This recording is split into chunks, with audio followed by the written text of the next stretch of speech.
সলাৎ শেষ হওয়া মাত্রই যে শুরু করে দিলেন, ইয়া নবী সালাম আলাইকা, ইয়া রাসূল সালাম আলাইকা, ইয়া হাবিব সালাম আলাইকা, এই বলেন, এই দরুদ পড়তে বলেন। এতে রাসূলের আদেশ নেই। এই ইবাদত বাতিল, এই ইবাদত বাতিল, এই ইবাদত বাতিল, এই ইবাদত চলবে না। বিসমিল্লাহির রহমানির রহিম। আসসালামু আলাইকুম। তাহলে আপনারা প্রত্যেকেই দেখলেন এবং শুনলেন ভিডিওটা। একটা কথা আছে না যে পাগলে কিনা বলে আর ছাগলে কিনা খায়। কেন? তার মানে হলো যে আমরা নামাজের পর নবীকে সালাত ও সালাম পাঠাই, সালাত ও সালাম পড়ি, এই কারণে আমাদের নামাজটা বাতিল বাতিল বাতিল। আর এরা যদি কোনো বিয়ে করা মেয়েকে নিয়ে পালিয়ে যায় সেটা হবে হালাল।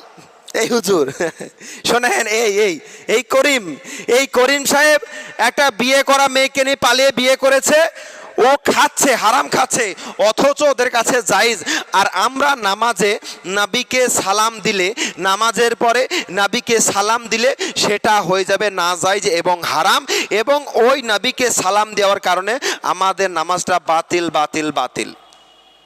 অথচ হুজুর অন্যের মেয়েকে নিয়ে পালাবে, সেটা হবে জায়েজ, কোনো অসুবিধা নেই। মানে এক কথায় কি জানেন তো, আমরা ধরেন বিরিয়ানি খাই, বিরিয়ানি, তো আমরা যদি বিরিয়ানি খাই ওটা হয়ে যাবে হারাম। আর এরা যদি উটের পেশাব খায়, গরুর পেশাব খায়, সেটা হয়ে যাবে হালাল। আমরা যদি জিলাপি খাই সেটা হারাম, আর ওরা কুমির খাবে ওটা জায়েজ, কোনো অসুবিধা নেই। বুঝতে পারছেন তো? আরে আলহামদুলিল্লাহ, আমরা হালাল খাই, তারপরে ওরা হারামের ফতোয়া মারে। কিন্তু ওদেরকে একটা জিনিস জানা দরকার, আমাদের উপরে যে হারামের ফতোয়া লাগাচ্ছ, যদি আমরা হারামি না হয় তোমার কি হবে, তোমার কি হবে, তোমাদের কি হবে, একটু চিন্তা করে দেখো। আর দেখছেন কোনো দলিল নেই, কোনো রেফারেন্স নেই, অথচ হুজুর বলে দিচ্ছে নবীকে সালাম দিলেই সেটা নাকি নামাজ কবুল হবে না, হবে না, হবে না।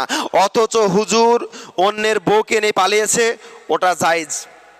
আসলে একটা কথা আমি বলি না, আহলে হুদুস মানেই বিনোদন। আপনারা জানেন তো, আহলে হুদুস মানেই নামধারী, আহলে হুদুস মানেই বিনোদন। হাদিসের কোনো রেফারেন্স নাই, অথচ বলছে যে নামাজ বাতিল বাতিল বাতিল। বেটা, তোমার জীবনটা কি? তুমি যে বিয়েটা করেছো সেটা কি হবে? আর এই সমস্ত খবিসদের কাজই হলো শুধুমাত্র সমাজের মধ্যে ফিতনা লাগানো আর ফ্যাসাদ লাগানো।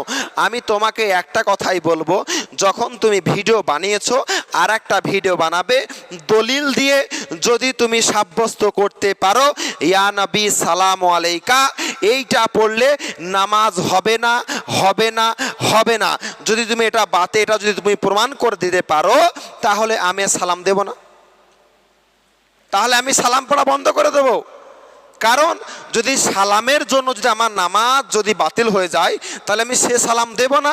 তাহলে তোমাকে আমি বলবো, আমার একটাই রিকোয়েস্ট, তুমি আমার চ্যালেঞ্জকে গ্রহণ করো আর আমাকে যথেষ্ট পরিমাণে প্রমাণ দাও যে কোথায় লেখা আছে, কোন হাদিসে লেখা আছে, কোরআনের কোন আয়াতে লেখা আছে যে নামাজের পরে নবীকে সালাম দিলে নামাজটা বাতিল বাতিল বাতিল।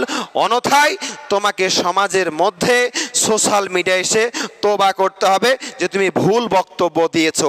আল্লাহ রাব্বুল আলামিন এই সমস্ত কাযযাবগুলোকে হেদায়েত দান করেন। আসসালামু আলাইকুম ওয়া রাহমাতুল্লাহ।